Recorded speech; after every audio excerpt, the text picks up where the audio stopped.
Des milliers d'élèves du lycée d'Abéné ont déserté les salles de classe et ont délaissé plusieurs écoles du Fogny Diabankunda pour exiger des solutions aux difficultés auxquelles leur établissement est confronté, notamment l'absence d'électrification. Depuis longtemps, notre lycée n'a pas d'électricité. On a fait preuve de patience, mais jusqu'à présent, rien n'a changé. C'est pour cela que nous avons décidé de partir en grève. Nous avons des matériels scientifiques là-bas, mais les matériels ont duré là-bas. Maintenant, ils commencent à se détruire à cause de l'électricité. Pendant les évaluations, les copies nous manquent à cause de l'électricité, faute d'électricité aussi. Et en plus, nous les élèves, comme par exemple moi, j'ai fait la série S. Et nous faisons que des cours théoriques alors qu'on a des matériels pour faire la pratique. Mais on n'a pas de courant électrique, on ne peut pas faire la pratique. Et en plus, notre lycée ne peut pas être un centre d'examen au bac, faute d'électricité aussi.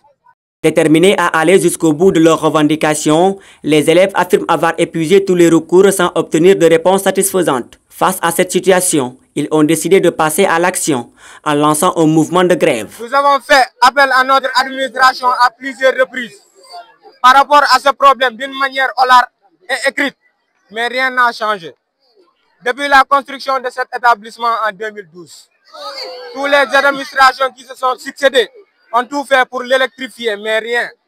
Selon l'administration du lycée, le manque d'électricité impacte directement les performances des élèves, en particulier les résultats au baccalauréat. L'absence d'éclairage et l'accès à des équipements essentiels compliquent l'apprentissage et à la préparation aux examens. Beaucoup de nos photocopieuses et le réseau avec lequel on travaille pour les devoirs et les compositions, on a tout déployé à Kafountine, au lycée de Kafountine.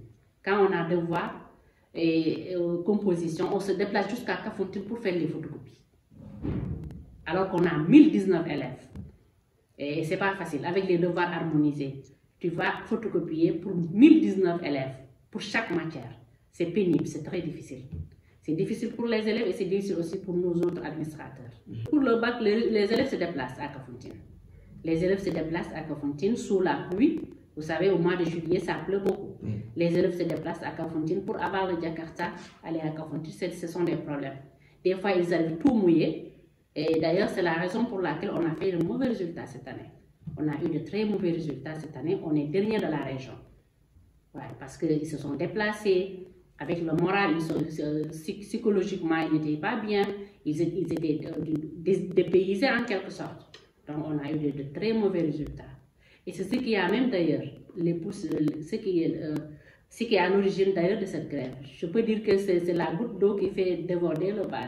Ces élèves ont décrété une grève de 72 heures renouvelable et menacent de durcir leur mouvement si leurs doléances ne sont pas prises en compte par les autorités compétentes. Ils appellent le ministre de tutelle à agir rapidement pour résoudre cette situation qui perdure depuis la création de l'établissement en 2012. Nous avons fait preuve de patience, mais il est temps de passer à l'action. Ne laissons pas notre avenir être compromis par des problèmes techniques. Nous sommes les leaders de demain et il est temps de prendre notre avenir en main.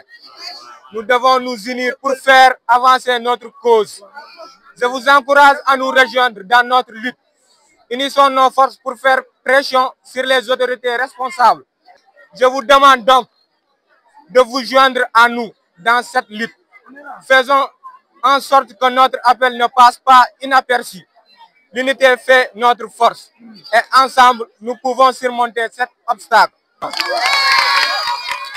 Dans cette situation alarmante, seules des mesures concrètes permettront de redonner espoir à ces milliers d'élèves et d'améliorer durablement leurs conditions d'apprentissage dans cette partie du Fogny Diabankunda.